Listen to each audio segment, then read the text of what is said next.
नमस्कार बच्चों, कैसे हैं आप सब। आशा करती हूँ आप सभी अच्छे होंगे, स्वस्थ होंगे, खुश होंगे और अपनी पढ़ाई भी अच्छे से कर रहे होंगे। तो जैसे कि आप सभी जानते हैं, मैं हूँ आपकी हिंदी की अध्यापिका और मैं स्वागत करती हूँ आप सभी का आईसीटी वर्चुअल क्लास। आज हम यहाँ पर एकत्रित हुए हैं पढ़ने के लिए क्लास 7 की हिंदी।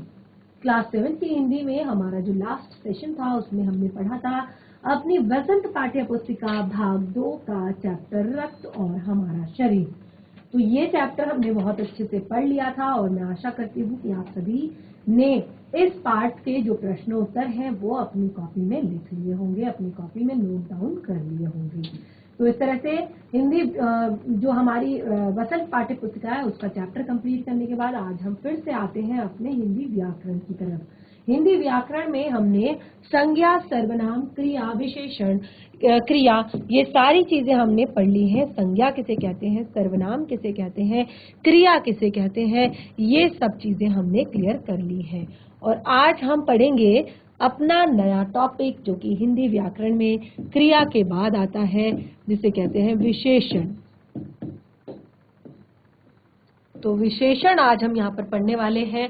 विशेषण क्या होते हैं, क्या होता है विशेषण। तो जैसे कि मैंने आपको बताया कि हमने संज्ञा पढ़ लिया, हमने सर्वनाम पढ़ लिया, हमने क्रिया पढ़ लिया। ठीक है, तो संज्ञा क्या है, किसी भी व्यक्ति, वस्तु, स्थान, भाव, प्राणी के नाम को संज्ञा कहते हैं। क्लियर सभी को, संज्ञा क्लियर हो गई।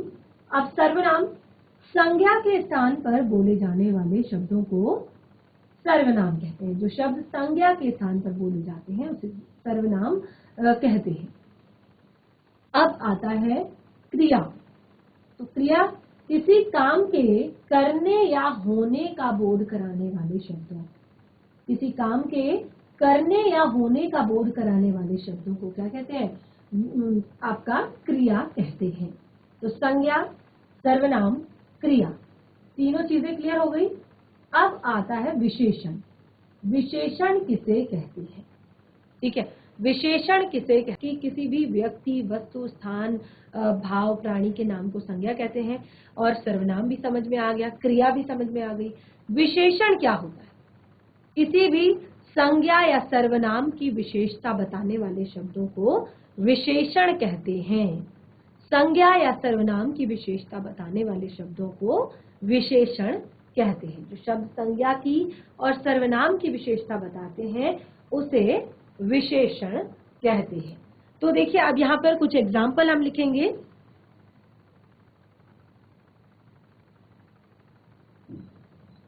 मोहन ने सफेद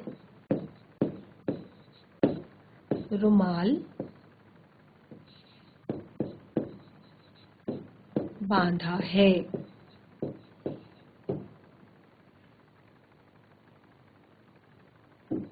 सीता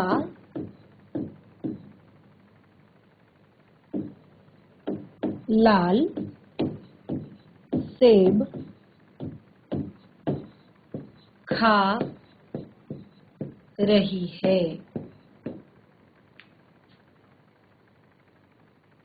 श्याम ताजे फल लाया। मैंने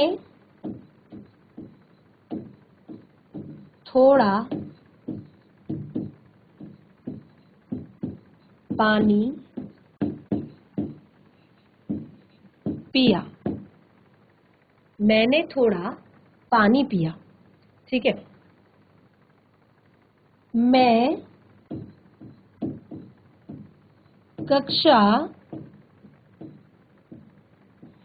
7 में पढ़ता हूँ।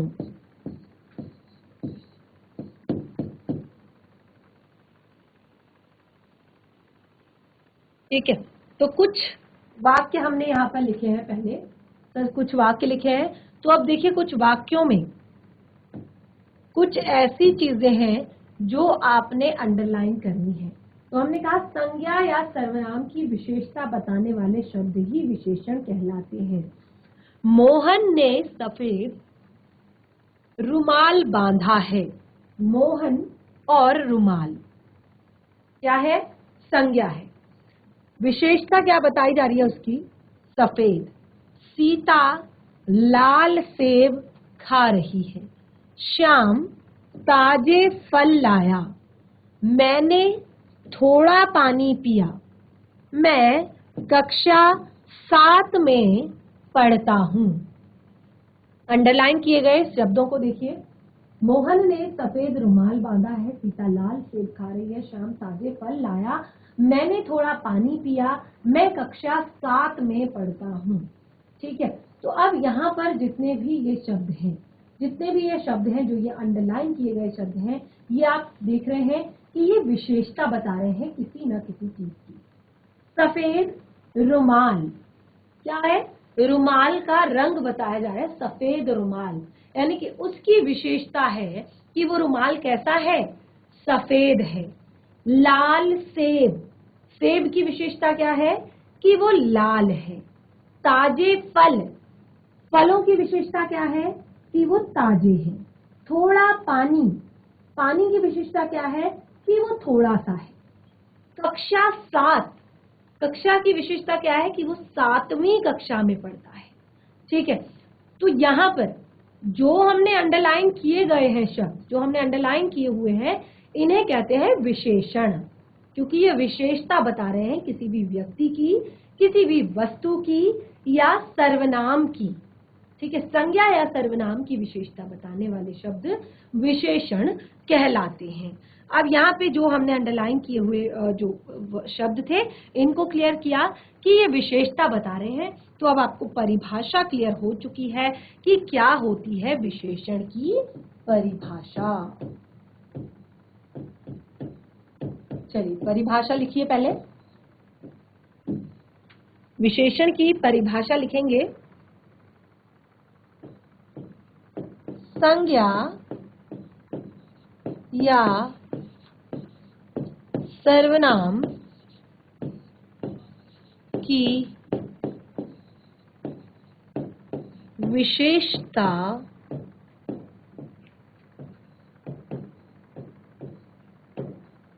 बताने वाले शब्दों को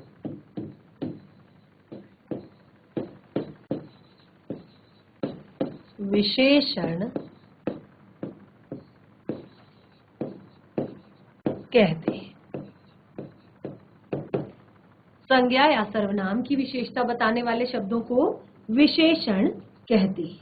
अब देखिए, हमने बता तो दिया कि यहाँ पर जो संज्ञा या सर्वनाम की विशेषता बताते हैं उन्हें विशेषण कहते हैं, और कुछ एग्जाम्पल्स भी आप लोगों को यहाँ पर दे दिए।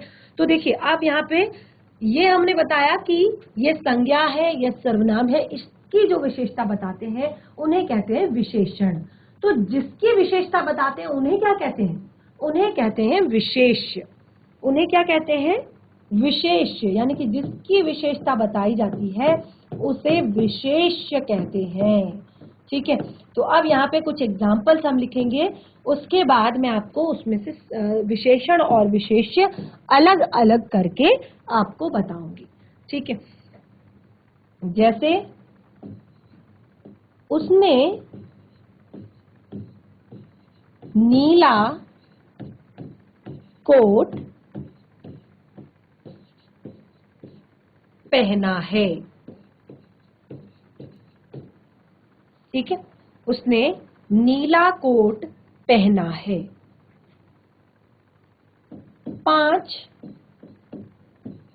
आम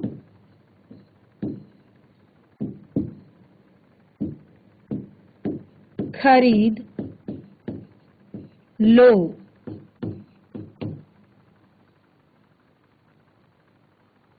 मेरे पास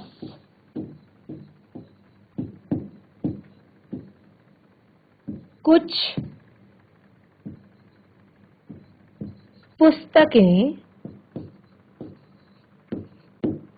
हैं।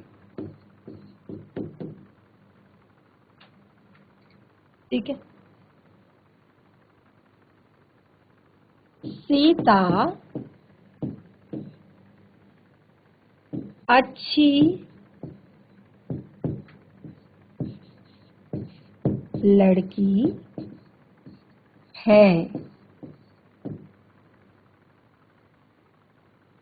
या श्याम बहुत मेहनती है, मोहन बहुत बुद्धिमान है, गौरव बहुत चालाक है।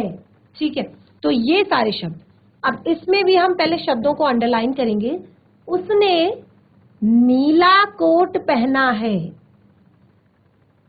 5 आम खरीद लो, मेरे पास कुछ पुस्तकें हैं, सीता अच्छी लड़की है।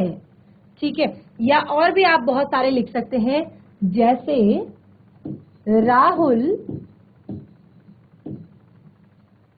बहुत मेहनती है, लोमड़ी चालाक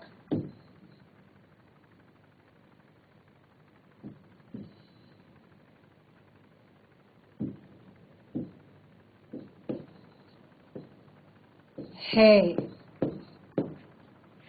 अंगूर खट्टे हैं। ठीक है, मेरा घर बहुत दूर है। ठीक है, तो हमने यहाँ पर कुछ वाक्य लिखे। उसने नीला कोट पहना है, 5 आम खरीद लो, मेरे पास कुछ पुस्तकें हैं, सीता अच्छी लड़की है। और यहाँ पे हमने और कुछ एग्जाम्पल्स लिखे।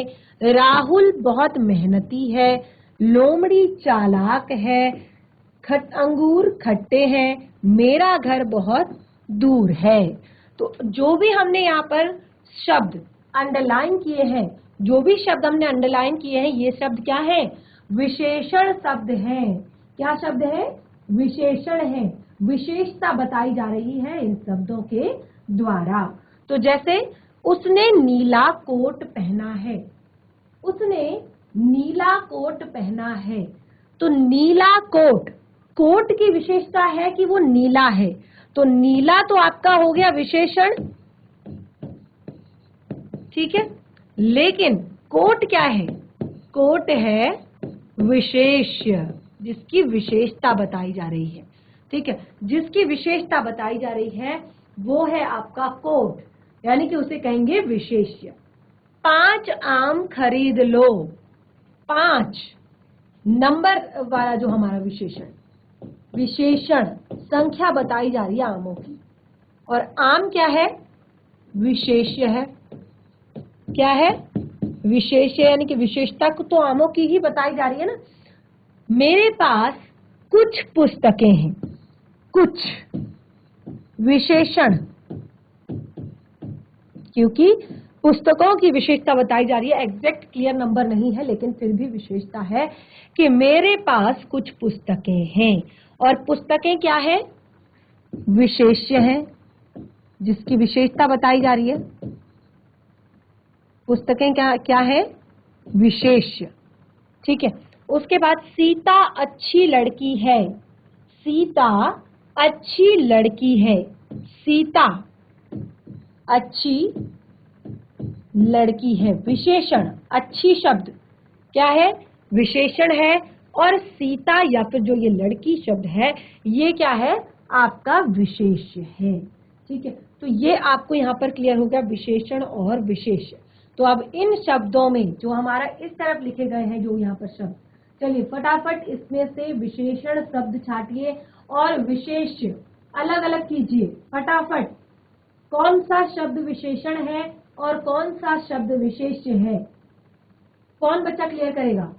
कौन सा शब्द विशेषण है, कौन सा शब्द विशेष्य है? राहुल बहुत मेहनती है, लोमड़ी चालाक है, अंगूर खट्टे हैं, मेरा घर बहुत दूर है। या दूर है। ठीक है, तो यहां तो मैंने आप लोगों को क्लियर कर दिया। चलिए नोट डाउन भी कर लीजिए साथ के साथ, नोट डाउन भी करेंगे साथ के साथ, और इसके बाद के जो शब्द वाक्य लिखे गए हैं उनमें से विशेषण भी छाटेंगे और विशेष्य भी छाटेंगे, अलग अलग करेंगे। चलिए कौन बताएगा फटाफट। तो जैसे कि हमने यहाँ पर क्लियर किया, अभी यहाँ पर भी हम क्लियर करते हैं। तो जो अंडरलाइन किए गए जो शब्द हैं, जिनको हमने अंडरलाइन किया है, राहुल बहुत मेहनती है। मेहनती जो आपका शब्द है ये आपका विशेषण है, लेकिन किसका? राहुल का विशेषण है। ठीक है, किसका विशेषण है? राहुल का। तो राहुल आपका विशेष्य है, मेहनती आपका विशेषण है। लोमड़ी चालाक है। चालाक शब्द क्या है? विशेषण है, और लोमड़ी शब्द क्या है? आपका विशेष्य है। अंगूर खट्टे हैं। खट्टे विशेषता बताई जा रही है अंगूरों की, और अंगूर जो है विशेष्य है। विशेषता किसकी है? अंगूरों की है। अंगूर विशेष्य और खट्टे विशेषता। मेरा घर बहुत दूर है। तो दूर क्या हुआ? विशेषता हुई, घर जो है विशेष्य है, यानी कि विशेषता किसकी है? मेरे घर की है कि वो बहुत दूर है। ठीक है, क्लियर सभी को? नोट डाउन भी करेंगे साथ के साथ, नोट डाउन भी करेंगे साथ के साथ। चलिए, तो अब आपने यहां पर देखा कि कहीं पर मैंने लिखा हुआ है नीला, कहीं पर मैंने लिखा हुआ है 5, कहीं पर मैंने लिखा हुआ है कुछ, कहीं पर मैंने लिखा हुआ है अच्छी। तो जितने भी आपको यहाँ पर विशेषण शब्द दिखाई दे रहे हैं, नीला, 5, कुछ, अच्छी, अगर चारों को देखा जाए तो 4 अलग अलग तरह के विशेषण मैंने यहाँ पर लिखे हैं। कोई हमें रंग को बता रहा है, कोई हमें नंबर्स को बता रहा है, कोई हमें मात्रा को बता रहा है, कोई हमें स्वभाव को बता रहा है। ठीक है, तो चारों अलग अलग तरह के विशेषण हमें यहाँ पर दिखाई दे रहे हैं। इसी कारण हमने देखा कि विशेषणों के कितने भेद होते हैं। हमने आगे डिस्कस किया कि विशेषणों के कितने भेद होते हैं, और उसकी ही आधार पर हमने जाना कि विशेषण के 4 भेद होते हैं। विशेषण के 4 भेद होते हैं। कौन कौन से 4 भेद होते हैं विशेषणों के? विशेषणों के 4 भेद कौन कौन से होते हैं? विशेषण के 4 भेद इस प्रकार से हैं, जैसे सबसे पहला आता है आपका गुणवाचक विशेषण। गुणवाचक विशेषण। दूसरा आपका आता है संख्यावाचक विशेषण।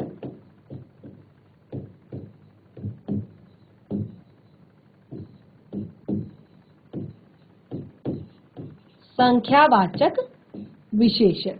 नंबर 3 आपका आता है परिमाणवाचक विशेषण। परिमाणवाचक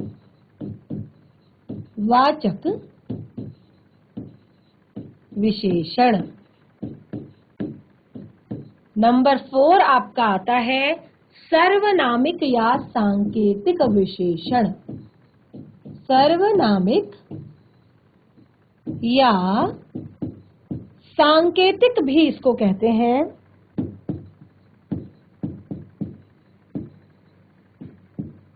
सांकेतिक या संकेतवाचक। ठीक है, सांकेतिक या संकेतवाचक विशेषण।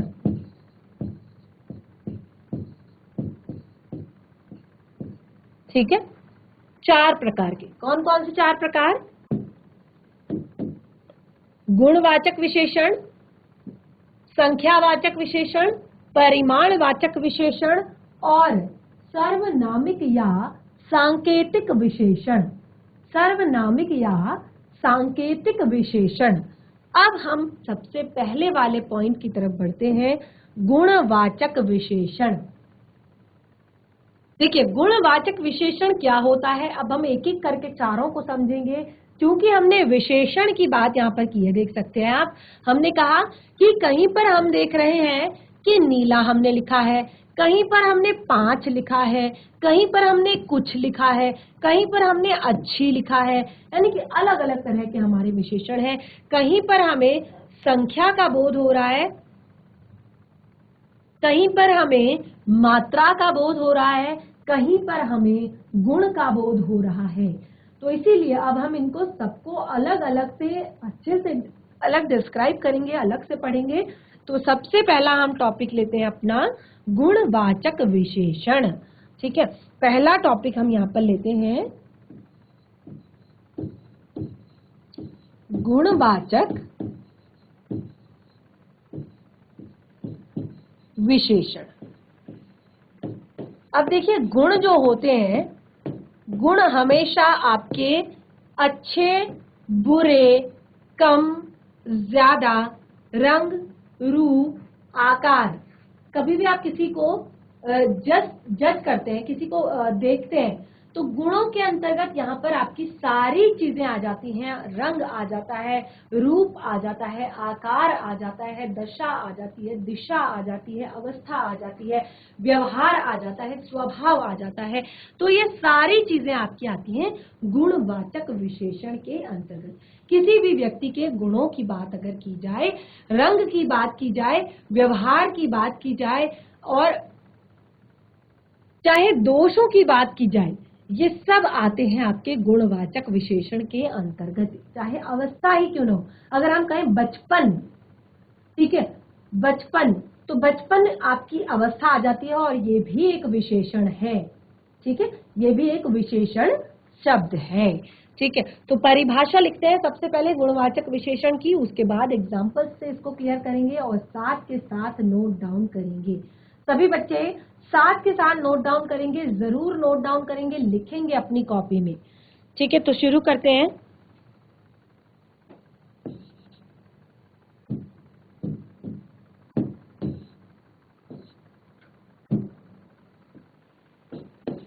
जो विशेषण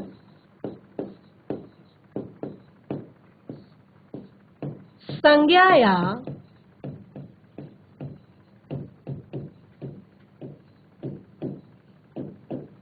सर्वनाम, जो विशेषण संज्ञा या सर्वनाम के गुण, दोष, गुण दोष, आकार, गुण दोष, रंग रूप, आकार, अवस्था, अवस्था में युवावस्था या बुढ़ापा या शैशवावस्था, जो भी अवस्था आती है, ये भी एक क्या है, विशेषण है, विशेषण शब्द है। तो जो विशेषण संज्ञा या सर्वनाम के गुण, दोष, रंग, रूप, आकार, अवस्था, दशा आदि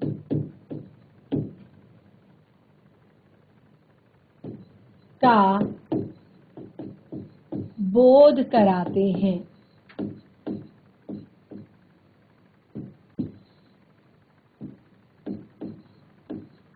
हैं। उन्हें गुणवाचक विशेषण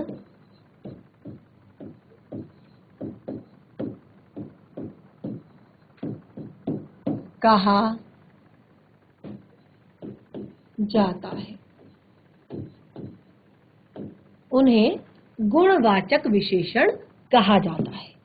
ठीक है, तो जो विशेषण संज्ञा या सर्वनाम के गुण, दोष, रंग, रूप, आकार, अवस्था, उसे गुणवाचक, गुण में ये सारी चीजें आ जाती हैं, और वाचक अर्थात बताने वाला। तो इन सारी चीजों का जो बोध कराता है, इन सारी चीजों के बारे में जो बताता है, उसे कहते हैं गुणवाचक विशेषण। ठीक है, ये क्लियर हो गया। तो अब हम इसके एग्जाम्पल्स लिखेंगे, इसके उदाहरण लिखेंगे, तो आप बिल्कुल ध्यानपूर्वक समझने का प्रयास करेंगे। जैसे, ठीक है, जैसे में अब हम कुछ एग्जाम्पल लिखेंगे। उसने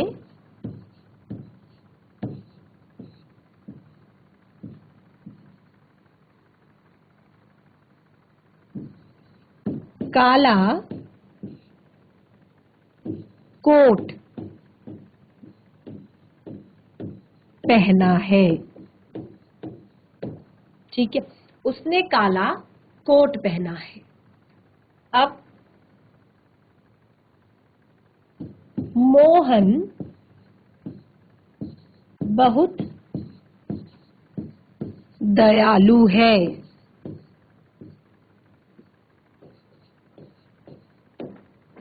मोहन बहुत दयालु है। भीम बहुत ताकतवर था। ठीक है, भीम बहुत ताकतवर था। तो अभी यहां पर देखिए आप, उसने काला कोट पहना है, रंग को बता रहा है। मोहन बहुत दयालु है, स्वभाव को बता रहा है। भीम बहुत ताकतवर थे, अवस्था को बता रहा है कि बहुत ज्यादा ताकतवर थे। ठीक है, तो ये तो हमने गुणवाचक विशेषण लिखे और गुणवाचक विशेषणों के कुछ एग्जाम्पल्स हमने यहाँ पर लिखे।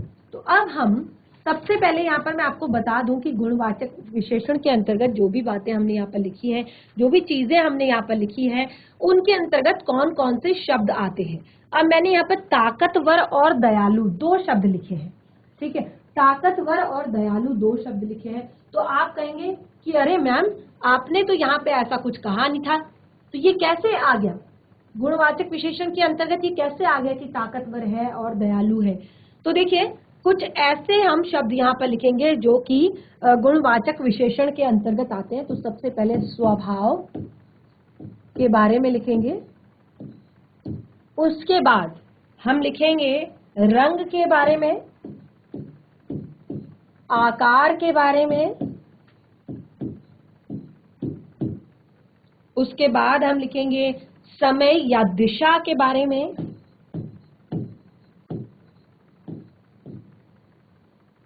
देखिए दशा और दिशा दोनों अलग अलग है। ठीक है, दशा और दिशा दोनों अलग अलग है। उसके बाद हम बताएंगे यहाँ पे गंध, स्मेल भी इसके अंतर्गत आती है। उसके बाद हम बताएंगे स्पर्श के बारे में।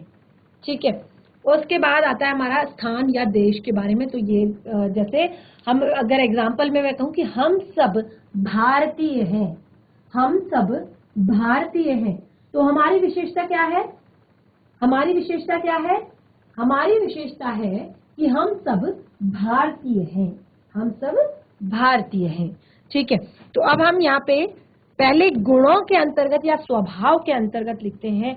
तो स्वभाव कैसा हो सकता है? जैसे अभी हमने पीछे शब्द लिखा दयालु। ठीक है,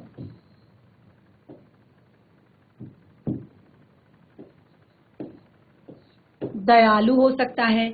ठीक है, उसके बाद अच्छी लड़की है, जैसे हमने लिखा था, तो अच्छा हो सकता है, वीर हो सकता है।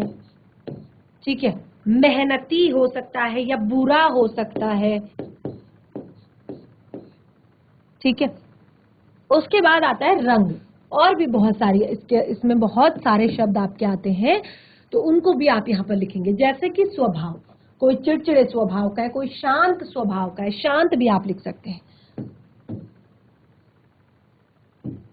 ठीक है, शांत।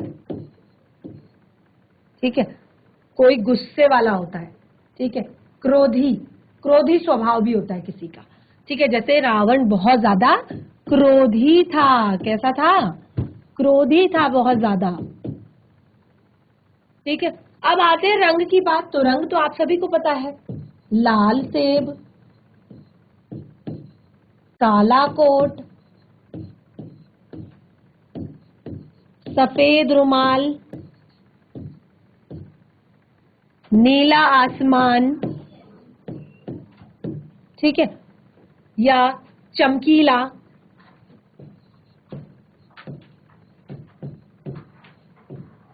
या धुंधला भी आप लिख सकते हैं, ठीक है।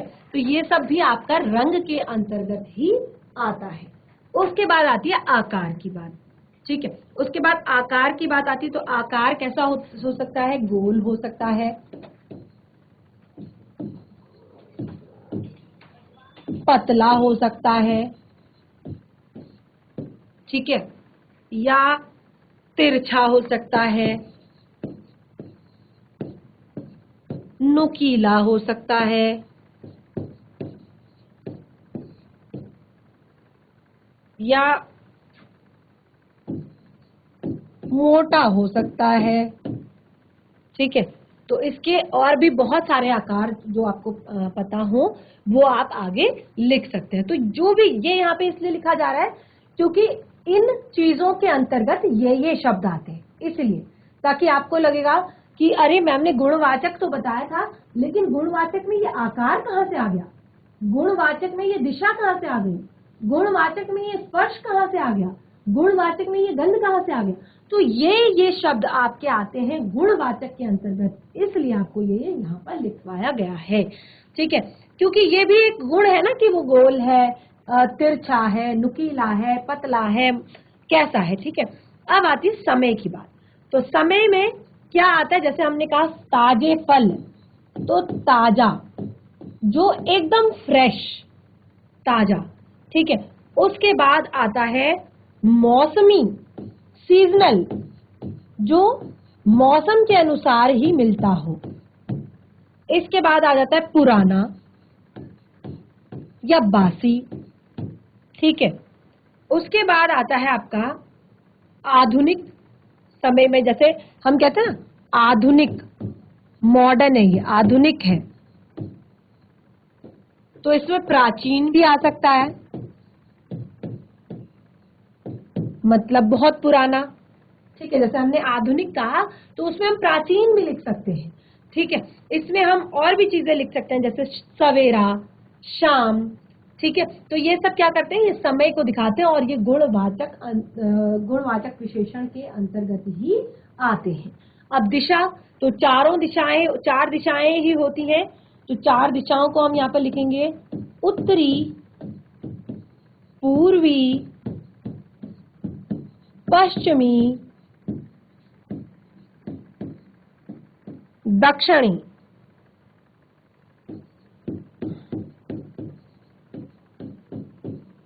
ये आ गई आपकी दिशाएं।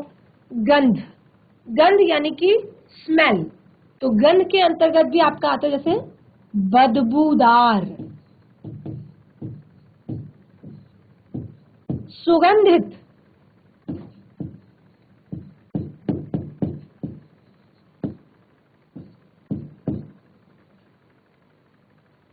खुशबूदार,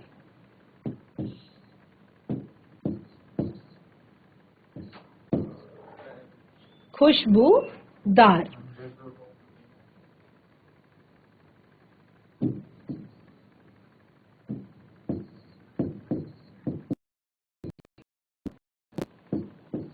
ठीक है।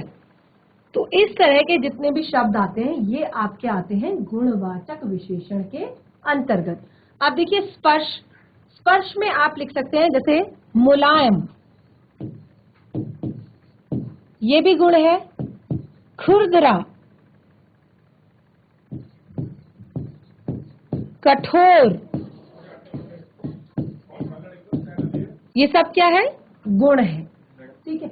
तो हमारा जो आज का यहाँ पर पहला जो टॉपिक है गुणवाचक विशेषण, ये हमारा कंप्लीट हो गया। और आप कुछ इन जितने भी हमने यहाँ पर शब्द लिखे हैं इनसे कुछ वाक्य बनाकर लाएंगे, ये आपका होमवर्क है। आप स्वभाव से रिलेटेड, रंग से रिलेटेड, आकार से संबंधित सबसे आप वाक्य बनाकर लाएंगे और नेक्स्ट सेशन में हम अपने टॉपिक को कंटिन्यू करेंगे। तो आज का सेशन हमारा यहीं पे समाप्त होता है। तब तक के लिए धन्यवाद। आपका दिन शुभ हो।